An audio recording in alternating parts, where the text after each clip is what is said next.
Next हम discuss करने वाले हैं एरेज के लिए और ज्यादा मेथड्स के बारे में। और ये जो मेथड्स हैं ये एक तरीके से कॉल बैक को एज एन इनपुट लेते हैं, तो ये एक हायर ऑर्डर फंक्शंस हैं जो सारे के सारे कॉल बैक्स को यूज करते हैं। सबसे पहले बात करेंगे अपने फॉर ईच मेथड के बारे में। फॉर ईच मेथड को यूज करने के लिए हम अपने एरे का नाम लिखते हैं, उसके बाद हम लिखते हैं डॉट फॉर ईच, एंड उसके बाद हमारा जो भी फंक्शन डेफिनेशन होता है, या फिर अगर हम कोई सिंपल नेम पास करना चाहते हैं, या फिर अगर कोई एरो फंक्शन पास करना चाहते हैं, तो उसे हम फॉर ईच की डेफिनेशन के अंदर पास कर सकते हैं। And then for each function क्या करेगा, सारे के सारे एलिमेंट्स के लिए बार बार इस मेथड को रन करेगा। मतलब ये जो मेथड है ये हर एक एलिमेंट पर इंडिविजुअली रन होगा। अब वैसे तो फॉर ईच हमारा पहले जावास्क्रिप्ट के अंदर बहुत ज्यादा फ्रीक्वेंटली यूज होता था। अब हम जनरली एलिमेंट्स के लिए एक एक चीज करवाने के लिए अपने फॉर ऑफ लूप को यूज करते हैं, बट फॉर ईच भी पता होना चाहिए, क्योंकि काफी बार हम कोई कोड पढ़ते हैं उसके अंदर फॉर ईच लिखा होता है, तो उसका मतलब हमें पता होना चाहिए। जैसे यहाँ पर एज एन एग्जांपल हमने एक एरे बनाया है 1 2 3 4 5। इसके बाद हमने एक फंक्शन बनाया है प्रिंट एलिमेंट, जो हमेशा एक एलिमेंट को प्रिंट कर देता है। अब हम एरे डॉट फॉर ईच करके उसके अंदर अपने प्रिंट फंक्शन का नाम पास कर सकते हैं, या फिर एरे डॉट फॉर ईच करके उसके अंदर डायरेक्टली हम अपने फंक्शन की डेफिनेशन पास कर सकते हैं। इसको एक बार करके देखते हैं।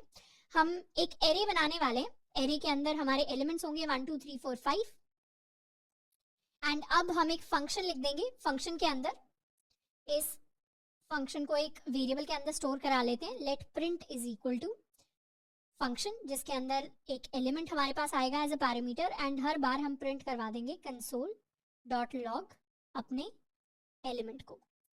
इसे कर लेते हैं सेव, एंड अब हम एरे डॉट फॉर ईच को कॉल कर सकते हैं, एंड उसके अंदर पास कर देंगे हम अपना प्रिंट फंक्शन। इसे कर लेते हैं सेव एंड रिफ्रेश। तो उससे क्या होगा, फंक्शन एक एक एलिमेंट के लिए रन करेगा, तो सारे के सारे एलिमेंट्स जो हैं वो एक एक करके हमारे फंक्शन की मदद से प्रिंट हो जाएंगे।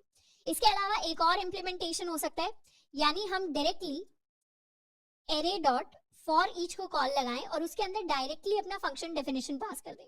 यानी हम फंक्शन को पास करेंगे एंड उसकी डेफिनेशन को पास करेंगे, जिसके अंदर हम प्रिंट करवा देंगे अपने एलिमेंट्स को।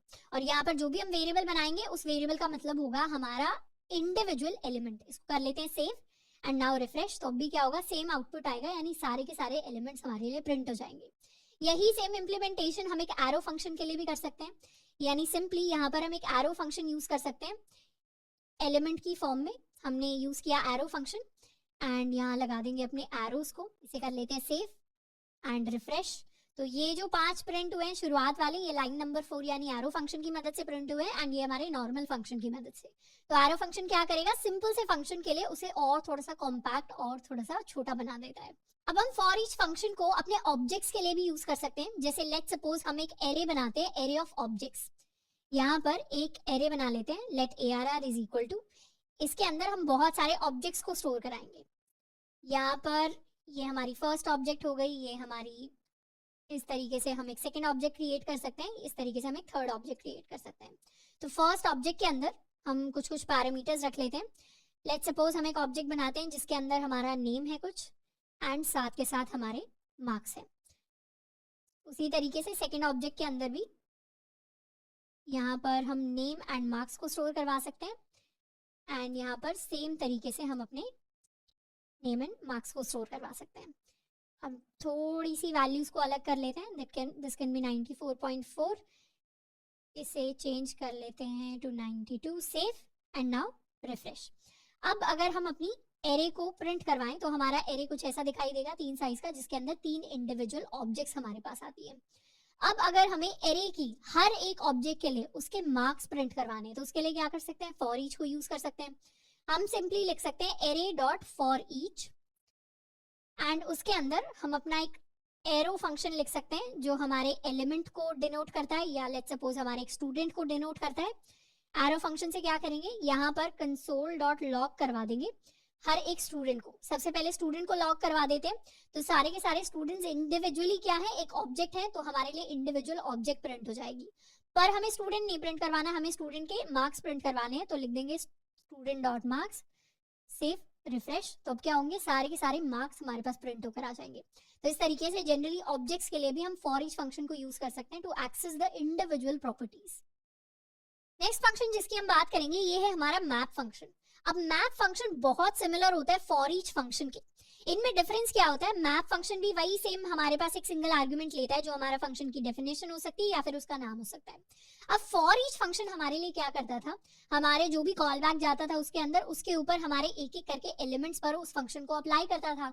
लेकिन मैप फंक्शन एक एक करके इस फंक्शन डेफिनेशन के ऊपर हमारे एलिमेंट्स को अप्लाई करता है एंड फिर वहां से जो वैल्यू रिटर्न होती है, मतलब कॉल बैक से एक एक फंक्शन के लिए एक एक एलिमेंट के लिए जो वैल्यू रिटर्न होती है उस वैल्यू को स्टोर करके एक नया एरे बनाता है और इस नए एरे का सेम साइज होता है एज माय ओरिजिनल एरे। तो यहाँ पर हमने एक एग्जांपल लिया है, हमने एक नंबर्स नाम का एरे बनाया है जिसके अंदर 4 नंबर्स है 1 2 3 4 एंड इसके ऊपर हमने कॉल किया है num.map। मैप क्या करेगा, अपना एक कॉल बैक फंक्शन लेगा, ये फंक्शन क्या कर रहा है, हर एलिमेंट को 2 से मल्टीप्लाई कर रहा है और ये मैप जो भी रिटर्न वैल्यू होगी उस रिटर्न वैल्यू को एक नए एरे के अंदर स्टोर करवाएगा। इसका एक एग्जांपल देखते हैं। यहाँ पर क्या करने वाले हैं, हम इसे कर देते हैं कमेंट आउट एंड अब एक नया एरे क्रिएट करते हैं, let num is equal to 1 2 3 and 4। हम सारे के सारे नंबर्स को डबल करने के लिए एक कोड लिखने वाले हैं। तो लेट्स सपोज हम लिखते हैं लेट डबल, ये डबल हमारा नया एरे बनेगा। कैसे बनेगा, हम नंबर्स के ऊपर कॉल करेंगे अपना मैप फंक्शन। मैप फंक्शन सारे के सारे जो भी हमारे नंबर्स हैं उनके लिए एक एलिमेंट, उन्हें एक एलिमेंट की तरह लेगा इनपुट और फंक्शन के अंदर रिटर्न कर देगा एलिमेंट का डबल। तो यहाँ से रिटर्न हो जाएगा एलिमेंट इंटू 2। इसे कर लेते हैं सेव एंड अब अगर हम डबल को प्रिंट करवाएंगे, रिफ्रेश करके अगर हम डबल को प्रिंट करवाएंगे तो डबल के अंदर एक नया एरे होगा जिसके अंदर 1 2 3 एंड 4 की डबल वैल्यू स्टोर्ड है। इसी तरीके से अगर हम चाहें तो हर नंबर के स्क्वायर को भी प्रिंट करवा सकते हैं। तो इस फंक्शन में रिटर्न करवा देंगे एलिमेंट इनटू एलिमेंट, रिफ्रेश करेंगे और यहाँ पर अब डबल को प्रिंट करवाएं तो उसके अंदर हर नंबर का स्क्वायर है, 1 is 1 का स्क्वायर, 4 is 2 का स्क्वायर, 9 is 3 का स्क्वायर एंड 16 is 4 का स्क्वायर। तो इस तरीके से हर नंबर का स्क्वायर भी हमारे पास आ जाएगा। तो जो भी वैल्यू ये रिटर्न करता है वो हमारे एरे के अंदर या किसी और वेरिएबल में हम स्टोर करवा सकते हैं। अगर ये फंक्शन कोई वैल्यू रिटर्न नहीं करेगा, लेट्स सपोज ये फंक्शन कोई वैल्यू रिटर्न नहीं करता, इनफैक्ट इस फंक्शन के अंदर कुछ होता ही नहीं है, कोई वैल्यू रिटर्न नहीं करता, तो उस केस में डबल में क्या प्रिंट होगा, डबल में प्रिंट होगा अनडिफाइंड। मतलब डबल तो क्रिएट होगा और 4 साइज का ये एरे क्रिएट होगा पर उसके अंदर सारी की सारी वैल्यूज अनडिफाइंड होंगी क्योंकि हमारे कॉल बैक ने कुछ भी रिटर्न नहीं किया। अब हम एक और यूज केस ले सकते हैं अपने कॉल बैक का, यानी यहाँ पर हमने क्या किया है, अपना स्टूडेंट नाम का एरे बनाया हुआ है, यानी जिसके अंदर स्टूडेंट की इन्फॉर्मेशन स्टोर्ड है।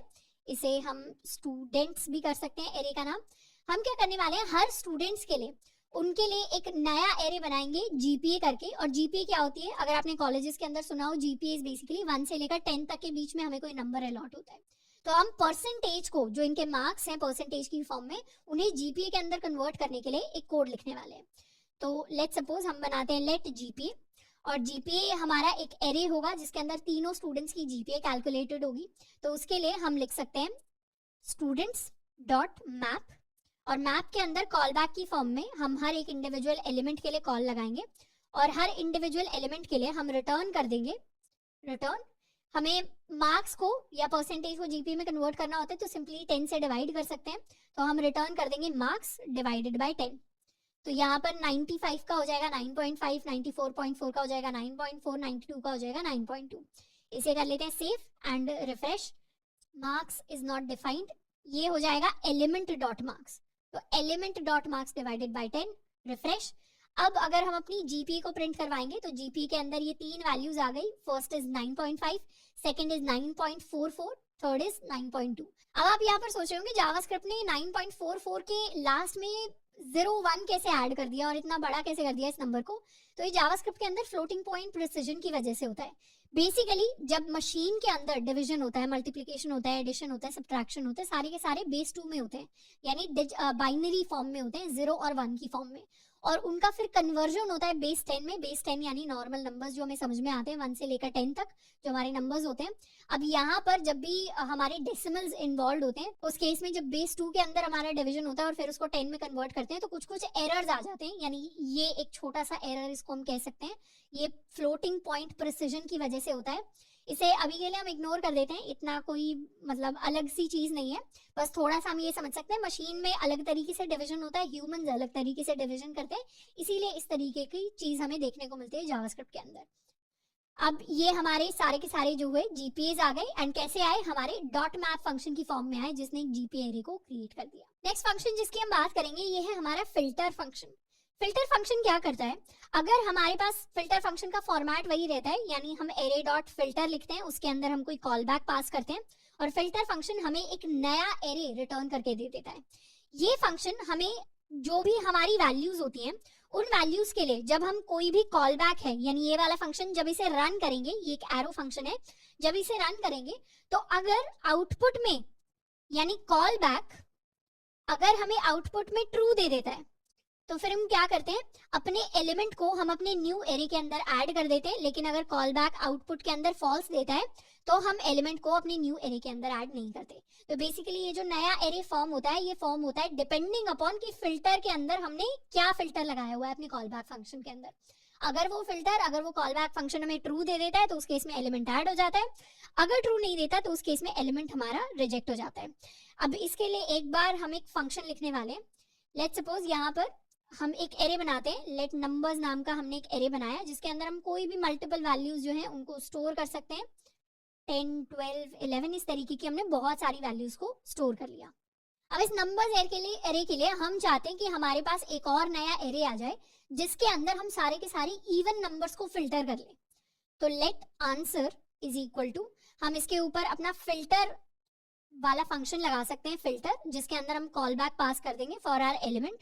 और ये कॉल बैक क्या करेगा, ये कॉल बैक फंक्शन रिटर्न करता है कि कोई भी नंबर ऑड है या इवन है। हम चाहते हैं आंसर के अंदर सारे के सारे इवन नंबर्स आ जाए, तो उसके लिए हम रिटर्न कर सकते हैं एलिमेंट मॉड्यूलो 2 इक्वल टू 0। ये हमारी इवन नंबर चेक करने की कंडीशन होती है। तो जो भी नंबर इवन होगा वो एलिमेंट मॉड्यूलो 2 के लिए क्या रिटर्न करेगा, रिमाइंडर रिटर्न करेगा 0। तो उसके लिए ये वैल्यू क्या रिटर्न करेगी, ट्रू रिटर्न करेगी।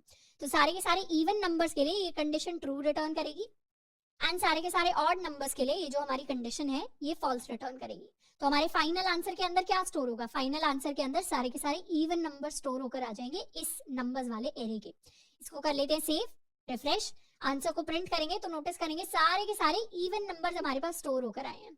ऐसे ही अगर हमें सिर्फ ऑड नंबर्स चाहिए तो कंडीशन को कुछ नहीं करना, सिर्फ रिवर्स कर देना है, या यहाँ पर हम नॉट इक्वल टू लिख सकते हैं, not equal to 0, save, refresh. अब आंसर के अंदर सारे के सारे ऑड नंबर्स हमारे पास आ गए। अगर हमें सारे वो नंबर चाहिए जिनकी वैल्यू 5 से छोटी है तो उसके लिए क्या कर सकते हैं, उसके लिए कंडीशन को चेंज करके कर सकते हैं element less than 5, save, refresh. अब जो आंसर होगा उसके अंदर सारे के सारे वो नंबर्स आ जाएंगे जिनकी वैल्यू 5 वाले नंबर से छोटी है। तो इस तरीके से किसी भी वैल्यू के बेसिस पर, अगर हम किसी भी कंडीशन के बेसिस पर फिल्टर लगाना चाहते हैं हर एक एलिमेंट पर, और जो भी फिल्टर पास करता है वो आंसर में आ जाए, जो फिल्टर पास नहीं करता वो आंसर में ना आए, तो उसके लिए हम डॉट फिल्टर वाला ये फिल्टर मेथड यूज कर सकते हैं। नेक्स्ट हम बात करने वाले हैं अपने एवरी मेथड की। एवरी मेथड क्या करता है, एवरी मेथड जिस भी एरे के ऊपर अप्लाई होता है वो उसके अंदर एक कंडीशन पास करता है in the form of a function definition या फिर नेम। और ये फंक्शन क्या करता है, ये कॉल बैक, ये दो वैल्यूज रिटर्न करता है, या तो ये ट्रू रिटर्न करेगा कॉल बैक, या फिर ये कॉल बैक हमारा फॉल्स वैल्यू को रिटर्न करेगा।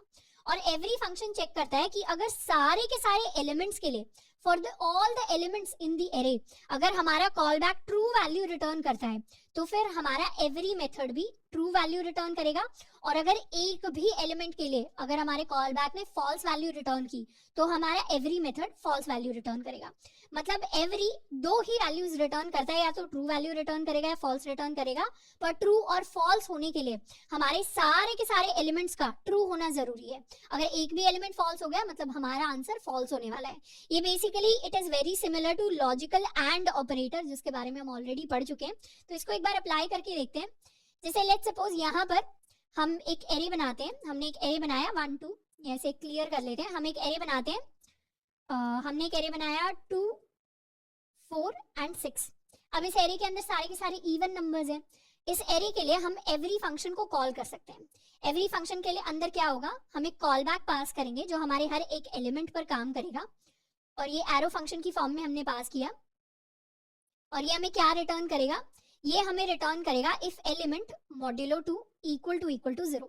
इसका मतलब है कि अगर एलिमेंट 2 का मल्टीपल है तो उस केस में हमें ट्रू रिटर्न करना है, यानी इवन नंबर्स के लिए हम ट्रू रिटर्न करेंगे, ऑड नंबर्स के लिए फॉल्स रिटर्न करेंगे। तो क्योंकि सारे के सारे यहाँ पर इवन नंबर्स हैं, तो जब हम इसे रन करेंगे तो हमारे पास ट्रू आएगा। अगर हम यहाँ पर एक और इवन नंबर ऐड कर देते हैं, लेट्स सपोज हमने 8 ऐड किया, तो भी हमारे पास ट्रू आएगा। लेकिन अगर इस एरे के अंदर हमने एक भी ऑड नंबर ऐड कर दिया, 1 ऐड कर दिया, तो हमारे पास आंसर में फॉल्स रिटर्न होकर आएगा। तो एवरी वाला जो ये मेथड होता है, ये ट्रू तभी रिटर्न करता है जब सारे के सारे एलिमेंट्स के लिए हमारे पास ट्रू आता है। वैसे ही हम यहाँ पर ऑड की कंडीशन भी चेक कर सकते हैं। लेट्स सपोज हमने यहाँ पर ऑड नंबर्स के लिए चेक किया, यहाँ कर दिया नॉट इक्वल टू, तो उस केस में क्योंकि यहाँ पर सारे के सारे नंबर्स ऑड नहीं है तो हमें फॉल्स देगा। पर इस एरे के अंदर सारे के सारे नंबर्स को अगर ऑड बना दे, 3 कर दे या 5 कर दे, तो ये हमें ट्रू रिटर्न करके दे देगा। अब जैसा हमारे पास एवरी फंक्शन होता है, वैसा ही हमारे पास सम फंक्शन होता है। जैसे एवरी लॉजिकल एंड की तरह होता है, वैसे सम हमारा लॉजिकल और की तरह होता है। सम भी 2 ही वैल्यूज रिटर्न करता है, या तो ट्रू रिटर्न करेगा या हमें फॉल्स रिटर्न करेगा। नेक्स्ट फंक्शन जिसे हम पढ़ने वाले हैं, ये है हमारा रिड्यूस फंक्शन या रिड्यूस मेथड। रिड्यूस मेथड क्या करता है? It reduces the array to a single value. यानी अगर हमारे एरे के अंदर बहुत सारी वैल्यूज लिखी हुई हैं, तो रिड्यूस मेथड हमें लास्ट में एक सिंगल वैल्यू ही देता है। जैसे हमारा सम वाला मेथड हमने देखा, या हमारा एवरी वाला मेथड हमने देखा, सम भी लास्ट में हमें एक ही वैल्यू देता है, या तो वो वैल्यू ट्रू हो सकती है या वो वैल्यू फॉल्स हो सकती है। एवरी भी हमें लास्ट में एक ही वैल्यू देता है, या वो वैल्यू ट्रू हो सकती है या फिर वो वैल्यू हमें फॉल्स दे सकता है। वैसे ही हमारा रिड्यूस फंक्शन होता है, रिड्यूस मेथड, जो हमें लास्ट में एक ही सिंगल वैल्यू देता है, पर वो बूलियन वैल्यू नहीं होती, वो हमारी कुछ भी वैल्यू हो सकती है। वो डिपेंड करता है कि हम अपने रिड्यूसर फंक्शन के अंदर किस तरीके का लॉजिक लिखते हैं। यानी हम डिसाइड करते हैं कि हमारी जो फाइनल वैल्यू होनी चाहिए वो क्या वैल्यू होगी। हम रिड्यूस मेथड के अंदर किस बेसिस पर रिडक्शन होना चाहिए, मतलब सारी की सारी वैल्यूज से हम एक फाइनल वैल्यू कैसे निकालें एरे की, उसका जो लॉजिक होता है, उस लॉजिक जो फंक्शन में लिखा होता है उसको हम रिड्यूसर फंक्शन कहते हैं। यानी जिस फंक्शन के अंदर रिड्यूस करने का लॉजिक होता है उसको हम रिड्यूसर फंक्शन कहते हैं। और उस फंक्शन के अंदर 2 आर्गुमेंट्स हो सकते हैं। एक आर्गुमेंट को हम एक्यूमुलेटर कहते हैं, दूसरे आर्गुमेंट को हम एलिमेंट कहते हैं। बेसिकली एरे के हर एक एलिमेंट को हम इस एलिमेंट वेरिएबल के अंदर पास करेंगे। जनरली अभी तक जो हम एलिमेंट वेरिएबल यूज करते आए हैं उसके लिए हम EL लिख देते हैं। इसको हम कुछ और भी नाम दे सकते हैं, हम इसको A नाम भी दे सकते हैं, B नाम भी दे सकते हैं, कुछ भी नाम दे सकते हैं अपने एलिमेंट वाले वेरिएबल को। एंड दूसरा वेरिएबल होता है हमारे पास हमारा एक्यूमुलेटर वेरिएबल। इस वेरिएबल को भी हम कुछ भी नाम दे सकते हैं, रिजल्ट भी दे सकते हैं, आंसर भी दे सकते हैं, ABCD कुछ भी नाम दिया जा सकता है, पर इसको हम कहते एक्यूमुलेटर है।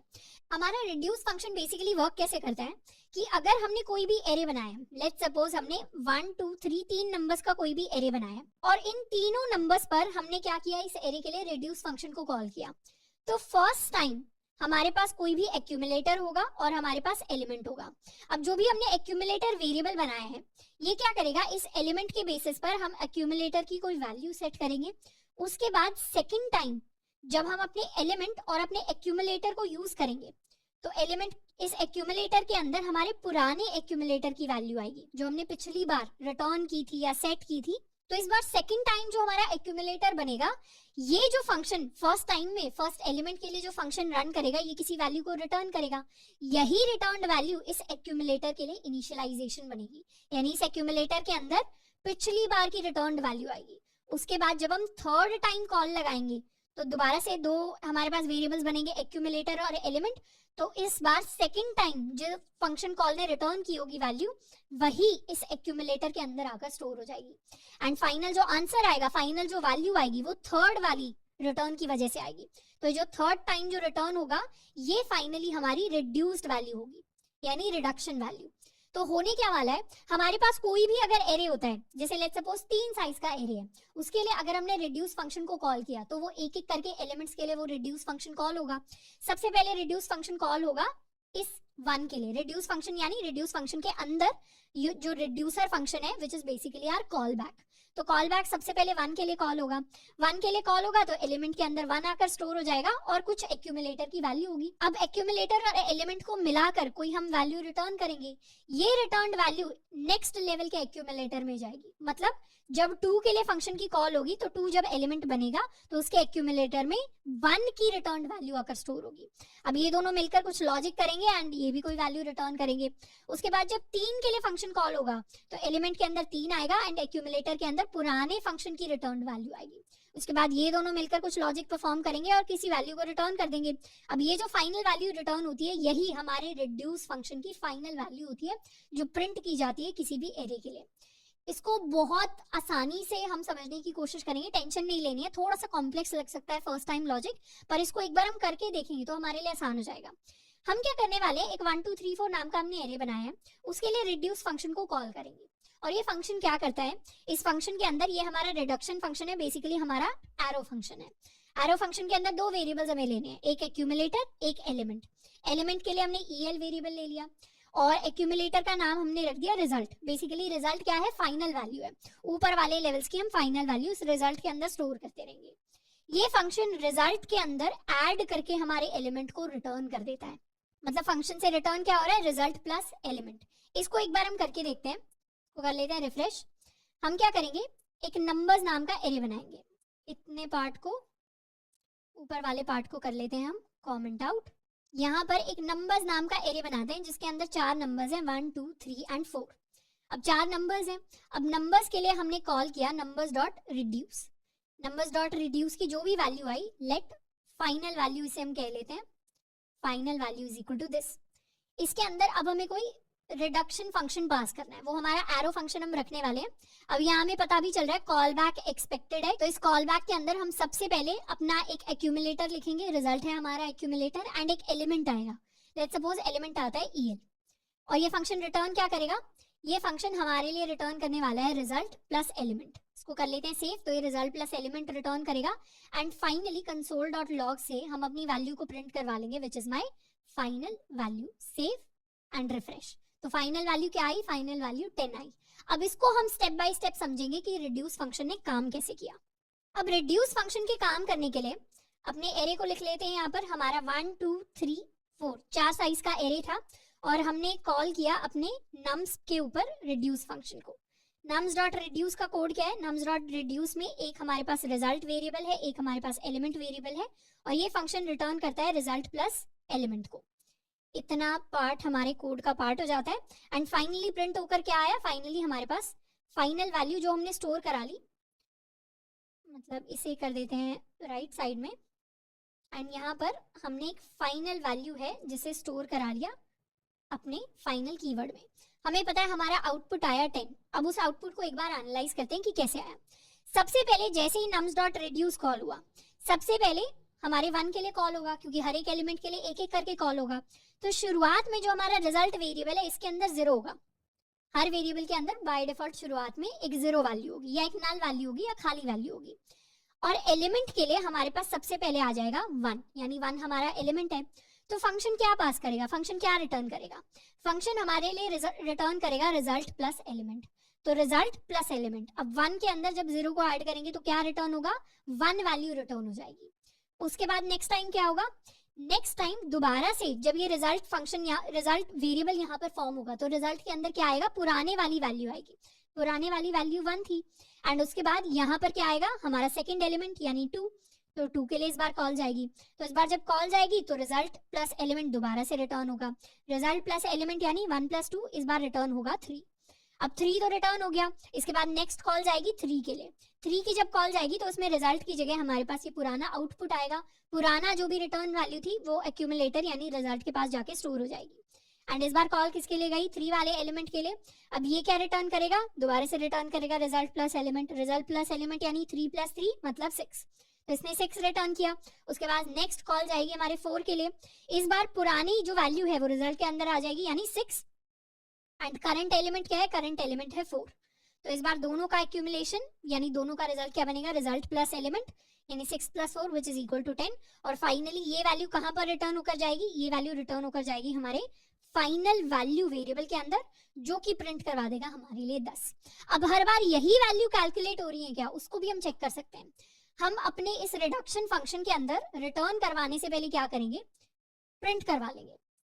रिटर्न करवाने से पहले हम किसे प्रिंट करवा लेंगे, हम कंसोल डॉट लॉग करके अपने रिजल्ट को प्रिंट करवा लेंगे। इसे कर लेते हैं सेव। एंड यहाँ पर अब हमें रिटर्न स्टेटमेंट देना पड़ेगा, नहीं तो एरर आ जाएगा। Return result plus element, save कर लेते हैं, इसे रिफ्रेश कर लेते हैं। तो क्या प्रिंट हुआ, सबसे पहले जो हमारे रिजल्ट की वैल्यू थी वो प्रिंट हुई है 1, सेकंड टाइम में 3, थर्ड टाइम में 6 एंड फोर्थ टाइम में हमारे पास आई है वो वैल्यू 10। यही सेम सीक्वेंस यहाँ फॉलो हुआ कि पहले रिजल्ट 1 था, फिर रिजल्ट 3 था, फिर रिजल्ट 6 था एंड लास्ट में हमारे पास जो रिजल्ट की वैल्यू आई दैट इज इक्वल टू 10। अब वैसे तो यहाँ पर रिजल्ट एग्जैक्टली हमारी एम्प्टी वैल्यू को स्टोर नहीं करता, यहाँ पर रिजल्ट कैलकुलेट होने से पहले ही हमने रिजल्ट की वैल्यू 1 इसलिए हम प्रिंट करवा पाए क्योंकि रिजल्ट फाइनल कंप्यूटेशन के बाद वाली वैल्यू को स्टोर करता है, और फाइनल कंप्यूटेशन के बाद जब 1 को हमने एक एम्प्टी वैल्यू के साथ एक तरीके से ऐड किया होगा तो 1 ही आएगा फाइनल आंसर, इसीलिए हम रिजल्ट को पहले ही जो है प्रिंट करवा पाए। तो इसीलिए रिजल्ट को हम यूज करते हैं एज आर एक्यूमुलेटर। और बेसिकली ये लॉजिक किस चीज का है, ये लॉजिक जो हमने यहाँ पर बिल्ड किया है इस कॉल बैक की फॉर्म में, ये लॉजिक है एरे के सारे एलिमेंट्स का सम कैलकुलेट करने का लॉजिक। अगर हम यहाँ पर नोटिस करेंगे फाइनल वैल्यू जो 10 आई है वो क्या है, वो 1 2 3 4 का सम है। ये console.log को अगर हम हटा दें एंड यहाँ पर अगर हम बहुत सारे एलिमेंट्स रख लें, 6 7 तक हम चले गए, सेव किया, रिफ्रेश किया, तो ये 28 क्या है, यहाँ पर 28 is actually the sum of all the numbers which are stored in nums. तो ये हमने लॉजिक बिल्ड किया है सारे के सारे नंबर्स को उठाकर उनका सम क्रिएट करने के लिए। पर हर बार हम सम क्रिएट नहीं करते, हम और भी काफी सारी चीजें कर सकते हैं यूजिंग द रिड्यूस मेथड।